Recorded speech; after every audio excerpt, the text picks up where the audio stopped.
Hello, you probably don't know me. So, I'm a Spanish native who has been learning English for 3 years, Japanese for 12 months at the date of upload in this video, which should be at the end of October. If not, then I start in November, and I'm making this channel just to teach people how to be disciplined through the learning of a language, because that's how I have learned English and I'm learning Japanese. Posting an update is actually very exciting because I think I got as much progress as I wanted to, and I'm just wanted to share it with people so maybe you can get motivated from what I did. Who knows? So let's get right into it. For the type of immersion I'm doing, I found that just watching anime is what seems to entertain me the most, so I really haven't tried any mangas nor any novels, although I think I could read some of them. So as for YouTube, there's not really anything that I watch when it comes to active immersion. Now when it comes to just passive listening, I'm mostly doing my passive listening on YouTube with two YouTubers for the most part, which are the Yuyu no Nihongo podcast and the Baito Saiso Japanese podcast. Although recently I have switched to doing passive listening with the content I watch, so that's with just pure animes. And I'm doing passive listening with this anime called Yowamushi no Pedal, which is an anime about cycling. Really recommending it if you are really into Spokons, honestly. It's actually very good. Definitely my sentence mining is what I enjoy the most, I'm not gonna lie. And I'm mining on around of probably 20 cards a day. But if that day I can mine more words that seem useful, I'll just mine them because I don't really have a limit. And it's not like I'm going to study either way more than 20 cards that day. No, I just mine more words and they are going to pop up the next day or the day after, so it doesn't really matter. And if I mine a lot that day, it's very probable that the next day I'm just going to mine a little bit just to get to a goal of studying those 20 cards a day. As for how I've been doing it, I just use an add-on in this media player called MPB, which if you are into learning Japanese, you probably know already. So if you know, it's just a media player offline that is very customizable, so you can go to the next or last subtitles, make it to stop automatically intros and whatever thing that you can probably imagine, because it's an open source at the end of the day. As for my reading, I do most of it when reviewing with monolingual dictionaries, and sometimes I'm pausing the animes I watch in scenes that are just pure reading to check how much my reading has improved. So I can actually notice that every month my reading improves without really having to focus on it. So I guess I'll just leave it at that, honestly. In the immersion content, you notice that I don't really do much reading, not because I find it as boring, because I like reading in English, but because reading at this point of not knowing at least 10k to 12k words doesn't seem that efficient, at least for me. So I know that for some people they really like reading, but right now it seems that I can pick up words super easy with just immersion through anime, and I think that that's probably what I'll keep doing. My listening has to be for sure my strong point, and I don't really struggle with understanding even like really quick speech. So when I listen to whatever kind of accent, I can usually pick up what they mean as well. But that's for listening without subtitles, because my listening with subtitles boosts my comprehension to an around of probably more than an 80% or even 85%, depending on the content I'm watching. Because if you put me right now to watch some medicine content, I will probably not understand even if 50%, but that's because I haven't really studied any type of medicine content. So if it's on the lines of an everyday life podcast or a slice of life anime, I'll understand probably a 90% and even a 95%. I'm pretty confident with that percentage, honestly. So I think that my listening is really good because I think that Japanese is very similar on how you pronounce the sounds or words to Spanish. So it seems that listening for me is what I prefer to do. And I think that even if you're an English native, listening is usually what most people end up enjoying the most in Japanese. As for my grammar, I think it's really good. If I don't understand a situation, I don't really think that it's because of grammar. The cause will usually be that I don't know enough vocabulary to understand the situation.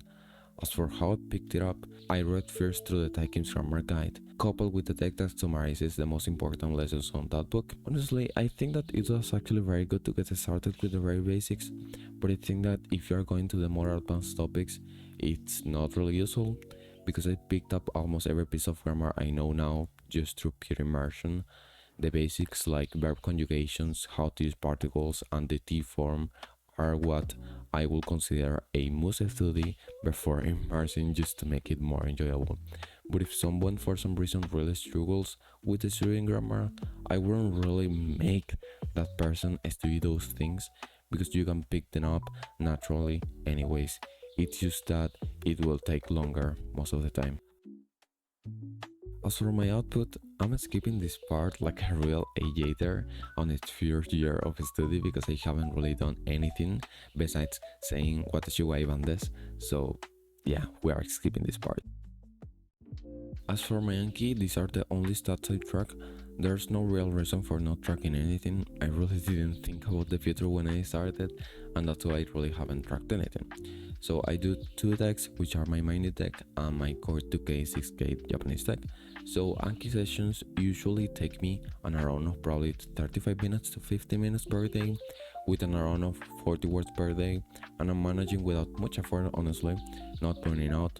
So I think that when I finish the core 2K 6K Japanese deck, I'll start bumping 20 more into my mining deck until I reach the 2 years mark, and that's when I'll probably slow down because I will have a pretty immense amount of vocabulary at that point.